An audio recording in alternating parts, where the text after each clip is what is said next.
Before we get started, I have a quick favor. I've been self-funding the Finding Genius podcast for 5 years now. I've done over 3,000 episodes. And as you can see on YouTube, we're up over 1 million views on the channel, which is fantastic. The next thing I really want to push on is to get up to 10,000 subscribers. Because once we do, we'll be able to put a donate button and we'll be able to solicit donations to help keep the podcast running and to also get the Finding Genius Foundation moving along. We have a big project studying anxiety, depression, and PTSD and working on a product to help people overcome these problems because I've seen them explode recently after the last 2 years of the whole virus situation. So if you would, please subscribe to the podcast. That would help us tremendously. Give us a thumbs up and check in the description for Buy Me a Coffee. It's about $5. If you could buy me a coffee, I'd really appreciate it. It would help keep the channel going, and I love coffee. Thank you.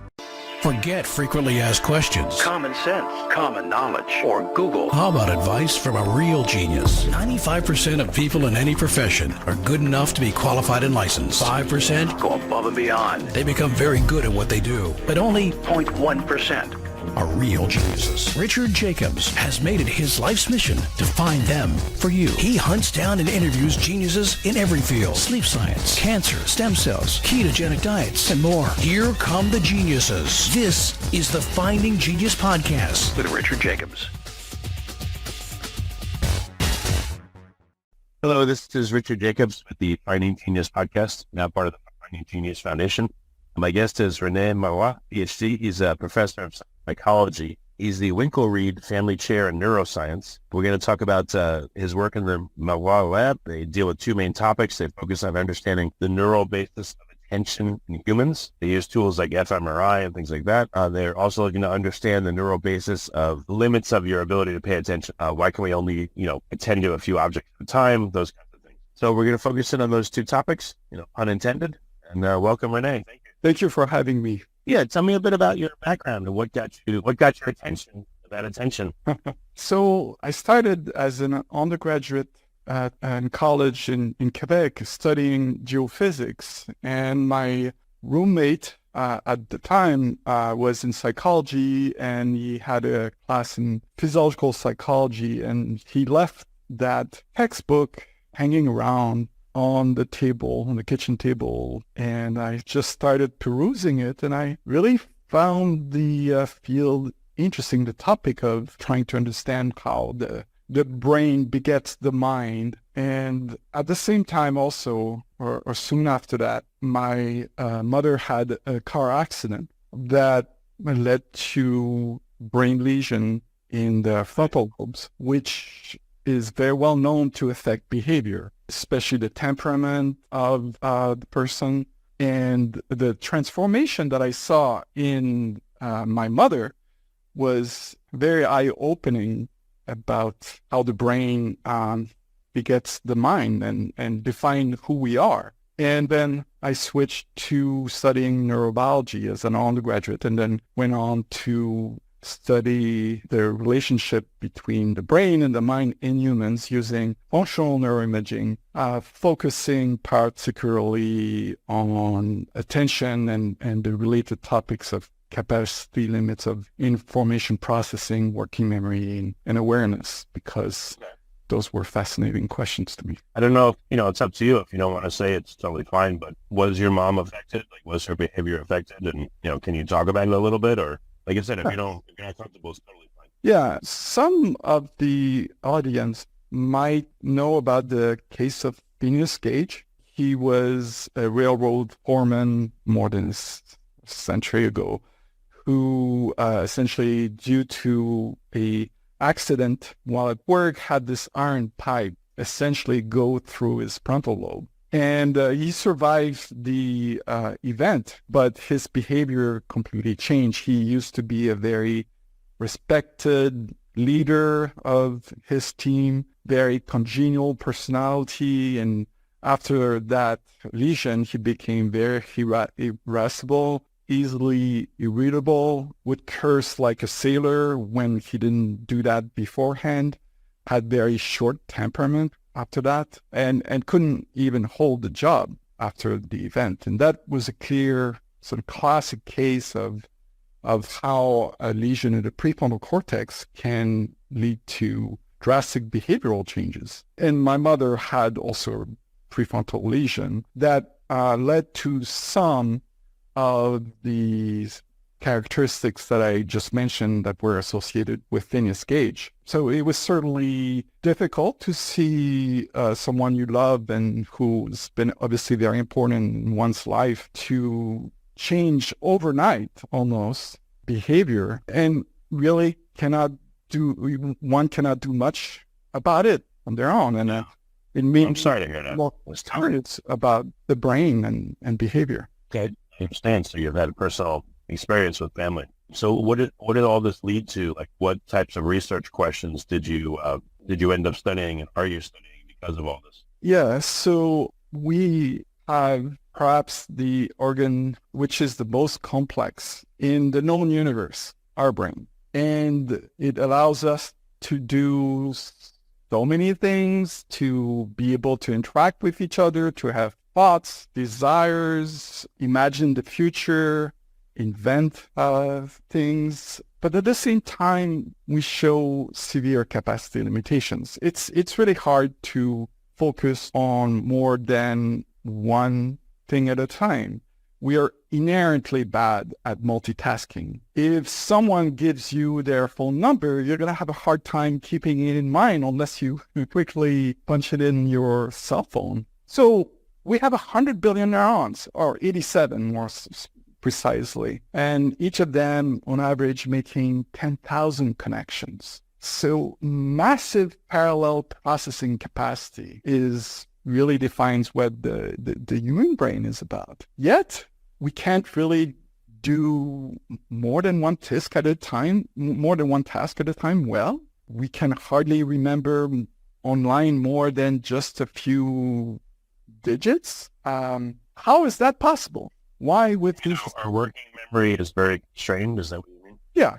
Our working memory is very capacity limited. It's often, depending whether we talk about visual working memory or auditory working memory, verbal working memory, it's a few items, maybe 4 or 5 or up to 7 items that we can maintain in working memory. It's very limited. How's that? Okay. Why does that happen? So that's a question. Maybe it's a practical limit. But what are your thoughts so far in that question? Yeah. So there are, first of all, there are a limited number of effector organs we have, right? We have 2 limbs. We have 2 legs.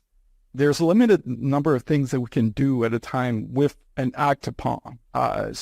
So would it make sense to be able to process many different thoughts if we're not able to act upon them? So that's more higher level. Another limitations that seems to be more brain-based is that essentially our capacity limitation may be the side of the coin that allows us to have a very general learning capacity. We're able to learn tasks very quickly. In my lab, we have undergraduates coming in. We tell them to do a novel task, and they can learn it maybe in just a few minutes, and they're able to execute that. We can learn, and we are very flexible in our behavior. We can adapt very quickly to our environment. Look at the limit of multitasking. A lot of people have said, multitasking, and there's been much literature that says multitasking doesn't work. Switching causes you to lose attention. So it seems like in the end, people are really unable to do maybe more than one thing at a time well and with full attention. So maybe that's the governor or the bottleneck on all this. Yes, I think you're right on this.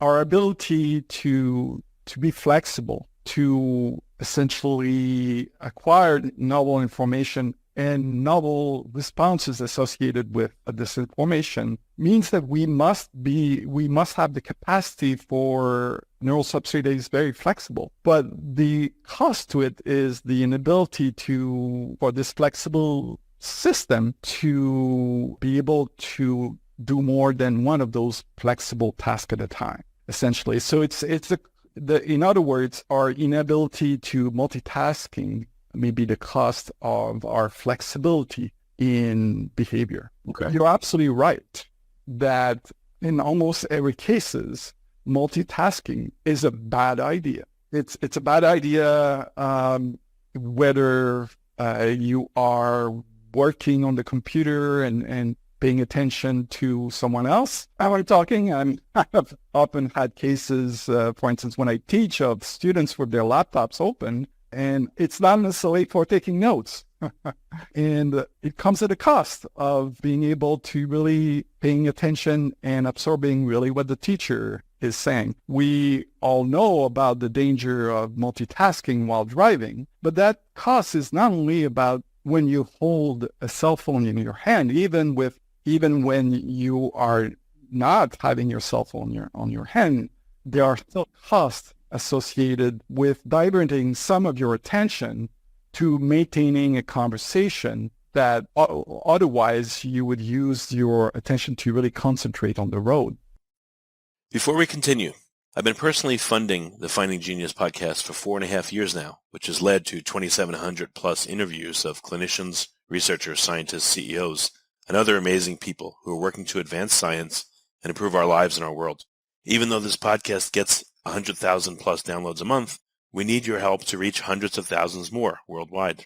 Please visit findinggeniuspodcast.com and click on Support Us. We have 3 levels of membership from $10 to $49 a month, including perks such as the ability to see ahead in our interview calendar and ask questions of upcoming guests, transcripts of podcasts you're interested in, the ability to request specific topics or guests, and more. Visit findinggeniuspodcast.com and click Support Us today. Now back to the show.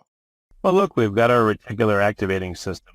We've got our ability to be flexible and a little bit of multitasking. But again, it comes at serious trade-offs. So I would I would assume that the brain and all its systems are made this way for a very good reason. I would guess there's probably an unavoidable trade-off. If we want to be able to multitask, then what kind of a brain would be able to do that? And what would it have to give up in order to be able to do that effectively, for instance? Maybe that's a way to ask it. I don't know. Yeah, and it's we obviously are able to learn new tasks. We are able to form habits. Our brains are very good at detecting patterns in the environment. And if we always respond in the same way, then essentially we can develop more of a automatic behavior. Like, look at driving.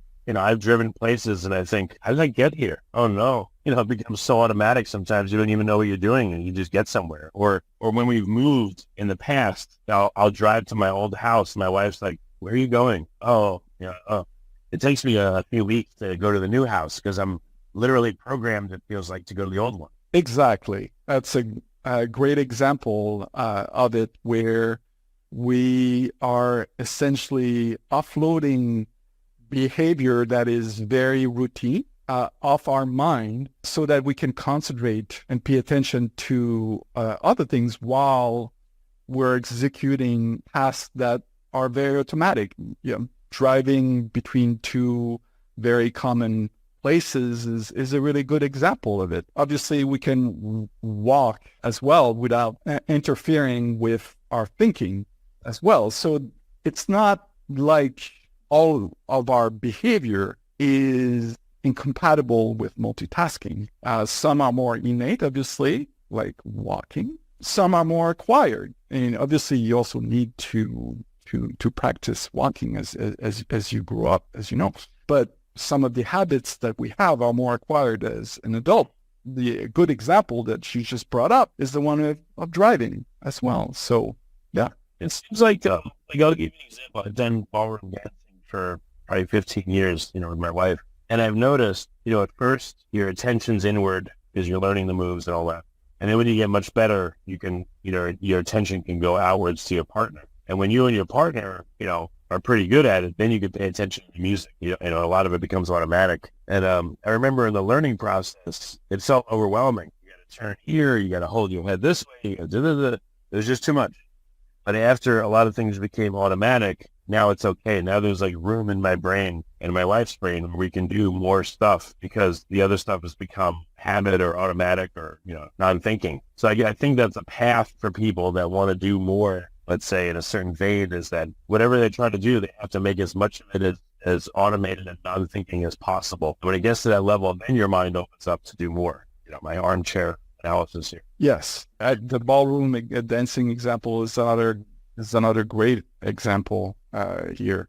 I remember when I started learning to ski, how my instructor was saying, let's baby steps and let's focus on one thing at a time. And once I mastered one aspect, then we added another aspect, and that because the first one became more automatic, more learned, and now I could pay attention to something else without being overwhelmed. And yeah, our brain are very well set up to acquire that kind of knowledge and stimulus response actions, as long obviously as they're consistent. It's not like, for instance, that the learning you can have with any working memory task will generalize to all working memory tasks. There was for a while excitement about some possibility that some programs that require intelligent thinking, even thinking about, so for instance, Sudoku, for instance, the idea that if you practice multitasking in general, or if you do crossword puzzles or Sudoku, for instance, that there would be a general benefit to, in the case of working memory tasks, for example, all other working memory tasks. That's not really true. The practices we get is more specific to the circumstances in which you had the specific stimuli and response associated with these stimuli. What's it called when a task becomes just automatic, where you don't have to think about it? Like, I would think researchers have to have done like fMRI and, had people do a task and, watch what happens to the brain when it becomes like just instinctive or automatic. We don't have to think about it anymore. I would think that parts of the brain go quiet that were formerly active. There's probably enough going on where it's being monitored, the activity and everything on some level. But, what is that called? And again, has anyone studied it? And what have they seen with that? Because that, I don't know. It just seems like that would be a very important thing. Yes. So first, I just wanted to add with respect to my previous point, and I'm not saying that doing mental exercise every day like Sudoku or a crossword puzzle is not beneficial. In fact, there's really good evidence that it helps keeping your brain healthy for a longer amount of time. I'm talking about how becoming really good in one specific cognitive domain does not necessarily generalize to all cognitive domains. Now, with respect to your question, yes, there have been studies that have looked at the effect of practice, learning, or more specifically, the word I think you might be referring to is automatization. Something becomes more automatic. And what we usually see with those studies is that the cerebral cortex, as you know, the area of our brain that has been primarily associated with higher cognitive functions and adaptive behavior, are strongly activated when you first learn those tasks. But as they become more automatic, there seems to be more of a subcortical circuit, the basal ganglia and the cerebellum, that seem to kick in more, and the contribution of the cerebral cortex is decreased, attenuated with automatization of behavior. Okay, so how much of a savings is there? I don't know if you can, has anyone characterized, all right, levels of brain usage or output? I don't know how they would get, maybe in calories consumed per second, or areas that light up, or the number of cells that are engaged in a particular mental activity. Has anyone been able to characterize, again, the amount of brain that is being used for a particular task? It's a good question. It's hard to really quantify that. Usually, as we come better, for instance, at recognizing just images that we've seen a few times, there is what we call parser coding in the brain. At the beginning, there are many neurons that respond to each of the images, but as you become familiar with those images, there are fewer and fewer of those neurons that respond to those images. They may respond more, but there are fewer of them. This is what we call sparse coding in the brain, which allows the brain to be more efficient at processing these images, because then the other neurons can be free to process other information. But with respect to energy demands, it's actually a really interesting question, because this is one of the things that computer scientists and computer engineers would love to be able to emulate from the brain, is that, okay, even though it's only 2% of our body weight, it consumes 20% of our metabolic energy. It's quite highly demanding. But the power that our brain relies on is about the equivalent of a 20-watt bulb. It's not that much power. Far, far less than power. Power is only one way. I mean, like you said, it consumes a very large part of our, I guess you could say, metabolism. So it's not just maybe power in an electrical sense, but power in another sense. It requires a lot of ATP, let's say, to run, or other constituents that are expensive, let's say, to produce. Absolutely, yes. And it is even at the resting state. And in fact, there's not that much overall change whether someone becomes more cognitively active versus at rest. What really changes is the regional distribution of the energy across the brain when you become engaged in tasks. But it is constitutively really demanding metabolically, especially with respect to its weight in our body. But it is far less energy consuming than computers are, and do not create these heating issues that are associated with computers. The efficiency that our brain is running is spectacular, and that's something that right now computer engineering does not approximate. Interesting.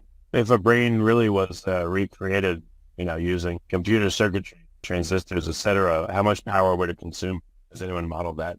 Yes, there have been estimates. Off the top of my head, I don't remember what they are, but they're multiples, I would guess, right? Oh, by far. Like the order of magnitude, is it 10 times, 100 times, 1,000 times? I think higher than 1,000 times. Wow. Okay. Pretty impressive. It's crazy. Yeah, just like DNA storing information. Supposedly it's far denser than any media we've ever created so far to store information. Yeah, and that's another fascinating aspect in terms of capacity, storage capacity. On the one hand, when you talk about working memory capacity, it's very limited, right?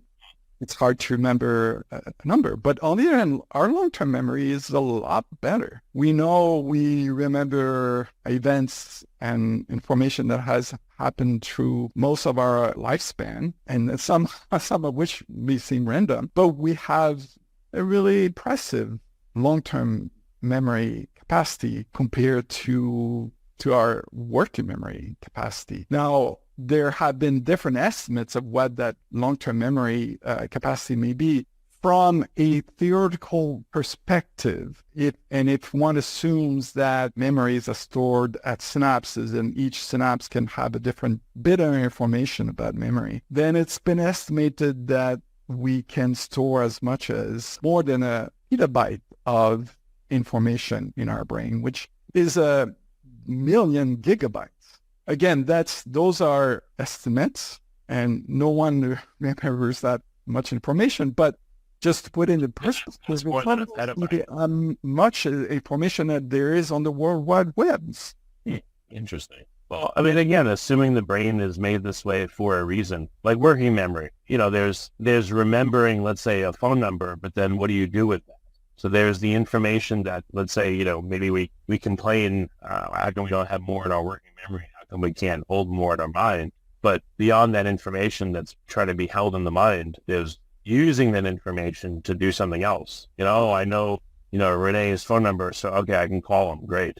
What else do I have to store about him? Well, maybe nothing. I don't know. Maybe other stuff gets stored at different spots. And maybe the reason that working memory seems limited is that information, again, is only a small part of it. It's the doing of something with the information that maybe is the predominant thing. So maybe we do have a lot of capacity, just in a different way than the computer would have. Well, we can talk about the analogy with a computer, because in more if you'd like, because I think there are both similarities and huge differences in terms of how computing is done versus computers. Let's point that out. But before going there, I think you made an insightful point, which is that when we talk about working memory, we often dissociate between two different types. One is the online storage of information, right? So somebody gives you their number and you keep it in mind, but then you have to punch it in your cell phone. Then that requires acting on that information. That's called executive working memory as opposed to just storing information. And that's really limiting. It's hard to do more of one of these executive tasks at a time and can interfere with the information that you're maintaining online as well. So your insight is a good one, that even when we talk about working memory, we should dissociate between just maintaining information online, in our attention, and manipulating that information. And we're really limited in manipulating that information. It's like doing one task, and we're really bad at doing more than one task at a time. Well, again, what if I was in a room with like 5 people that would try to attack me? I only have 2 arms and 2 legs. How am I supposed to fight all the people at once? In the movies they show it all, that someone will beat off all their attackers. But in real life, you couldn't manage that. Well, So I think maybe the amount of information my guess is that it's probably just right for us to be able to do whatever it is we need to do with that information.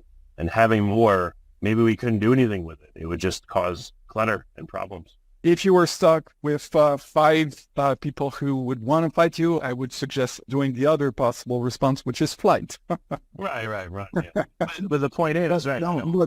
Yes, I see your point, and I think I agree with it as well. We have to understand that our brains didn't evolve in a vacuum. We, as I mentioned before, we have this limited number of effector organs that we can act upon on things in the environment. And our brains didn't evolve being bombarded with such amount of information that we now have on, at hourly basis than we used to. So I think there's truth to what you're saying here. I think if you go to a really great party, there's people that are extroverts, there's people that are introverts. Introverts tend to be drained by social experience from what I've seen. But even extroverts, if you're like a real social person and you go to a party and you talk to a bunch of people, you're there for a few hours, you're tired anyway. But, who can spend that much energy and effort and, have plenty of reserve anyway? So that would deplete anybody, I would think, after a few hours, if you're at a dance party or whatever it is, or a nightclub, or you're just at a party where there's a lot of people, I don't know, let's say your wedding. You have to go around and say hello to all the guests. And by the end of it, you're like, oh, you're dead. Really tired. So, yeah, we shouldn't forget that our brain is like a muscle. If we use it, it gets stronger, but also it gets tired as well. And it needs to replenish itself. It needs rest. It undergoes fatigue as well. This is why sleep is, it's one of the reasons sleep is very important. So yes, it's a metabolically demanding organ, and it certainly also undergoes fatigue as well in different aspects, and it needs rest, and it needs its care as well. One more thing. Years ago, I don't know why, I was sitting in a Starbucks and looking at all the people, and I was talking to somebody, and I realized I just didn't even see or know what was in the room besides the person I was talking to. So then I imagined I was looking down from above, and I was looking at everyone's like cone of attention. And I imagined that's what it would look like if let's say you mounted a flashlight pointing outwards to the head, everyone's forehead. That's probably what their attention would look like. Mm-hmm. They could only look at and, pay attention to maybe 1 or 2 things at a time. This cone, again, of attention. And outside of that, you see nothing, you hear nothing, you have no idea who's in the room or what's going on or any of that stuff. So even the way people look around and process the world, they're not seeing in 360. They're not even paying attention. I would guess it's a 60-degree angle, maybe at most 90. So the rest of the 360, you have no idea what's going on. You don't hear it, you don't see it. You may hear something in turn, or you may feel something in turn, but even your existence is, again, there's this cone of attention. How does that, I don't know if you thought about that, or about how does that reconcile with all the stuff we're talking about? Well, even more humbling than that is not just what is not accessible to your vision because we don't see in the back of our head. It's even what we see with our eyes. It's been estimated. And again, I want the listener to realize that these numbers are just suggestive. They're a little bit theoretical estimations. But the point is that there are large differences in different aspects, like the one I'm just about to mention, which is that we have about 1 million cells that go from our eyes to our brain. And it's estimated that they process about maybe 10 megabits per second of information. That's a lot. That's like, and I think I'd like an Ethernet connection. On the other hand, we're not aware and we do not pay attention for all of that information. If anything, just to a really small subset of it. It's been estimated again that what we can pay attention to maybe as low as 40 bits per second of that information that is available to us. There are a lot of tricks that cognitive psychologists have used, clever tricks, clever experiments in the lab that demonstrate this phenomenon, that even though you believe that you're really aware of everything that you see in your field of view, that in fact, we can change things in the environment and you're not even aware of them. It's called inattentional blindness, because it's not the blindness due to the fact that you don't see. It's a blindness to the fact that you're not paying attention to it, even though your eyes are registering that information.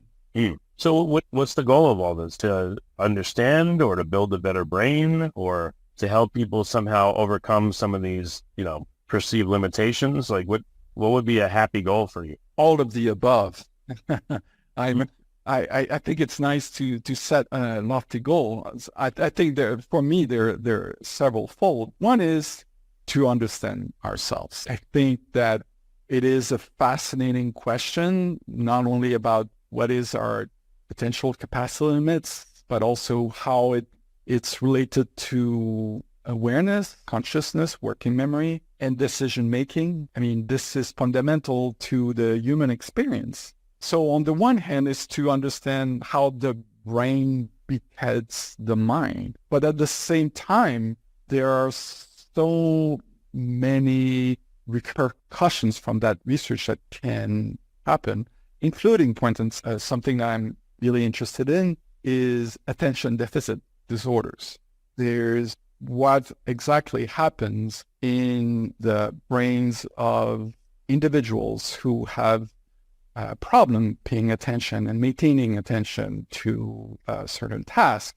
Again, in the family, there's some persons close to me that suffer from attention deficit hyperactivity disorder. And I hope that the research that we're doing will help understanding, once we understand better what is in a typical brain, what may be different in those who exhibit attention deficit disorders. And I think that there's also from a technological standpoint as well, as I mentioned to you, our brains have massive parallel processing capacity. It's very different from a computer to some extent because, as you know, a computer has a central processing unit, a chip that essentially is really, really fast at processing information. But it pulls information from storage and processes it and returns it to storage. And that takes time, that takes energy, that creates heat. Our brains are not, on the one hand, our brains are much more organized in a massive parallel processing way. As I mentioned, the processing and the storage of information can be seen in single synapses. And we have trillions of those synapses. But at the same time, we do share a similarity with computers in the sense that we seem to have a neural network that allows us to flexibly learn new tasks, but that it comes at the ability to be able to more than one task at a time. And in some sense, it's a little bit of a higher level central processing unit that we have for new information. So in that sense, at one level, at a higher level, we may have a bottleneck of information processing in the same way that computers have, with having the information needing to go through a central processing unit to function. But at the cellular level or subcellular level, we have massive parallel processing capacity, as I mentioned, with all the synaptic connections. So I think that as we understand better the information processing in the human brain, and as I mentioned, we're able to do that in a highly energy efficient way. There will be good ways that, as we understand better how the human brain functions, that we're able to develop novel computer system, hardware system, not just software, but hardware that will be a lot more energy efficient, for instance, and will create more of a, instead of just artificial intelligence, more artificial general intelligence that will be much more flexible than the kind of artificial intelligence that we currently have. So I think from a technological standpoint as well, I think that understanding the brain may help in designing new information systems. In fact, there's a subfield called neuromorphic computing, which is trying to develop hardware systems, computer systems that are more biologically mimicking the brain than the typical von Neumann computer system that we currently have. Okay. Well, very good. René, we're just about out of time, but where can people follow your work? You know, it sounds like there's a lot going on with what you're doing and a lot of possible breakthroughs are there. So again, where can people follow up on what you're doing?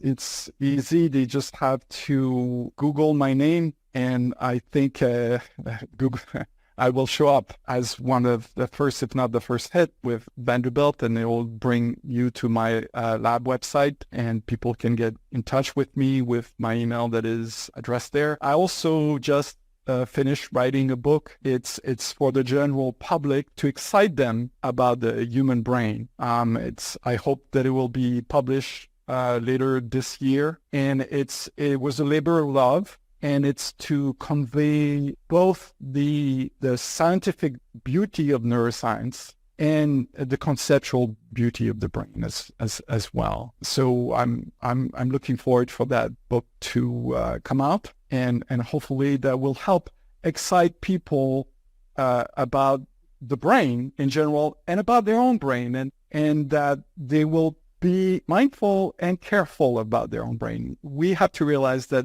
our brain is probably the most protected and shielded organ that we have. And it's not only with the skull that wraps around it and the scalp above it, but all of the different connective tissue layers underneath the skull that cushions the brain, the chemical barriers that prevents from some noxious chemicals to access the brain. It's in a very highly regulated and shielded organ for a good reason, because it processes information. It depends on electrical and chemical energy in a very balanced way that allows us to be able to talk with one another, enjoy music, and think about our own existence. I think we should be very careful about our brain. And I hope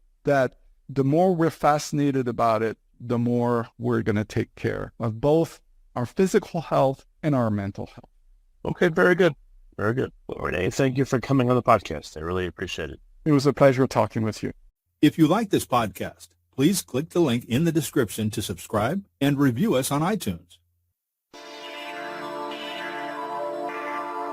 You've been listening to the Finding Genius podcast with Richard Jacobs.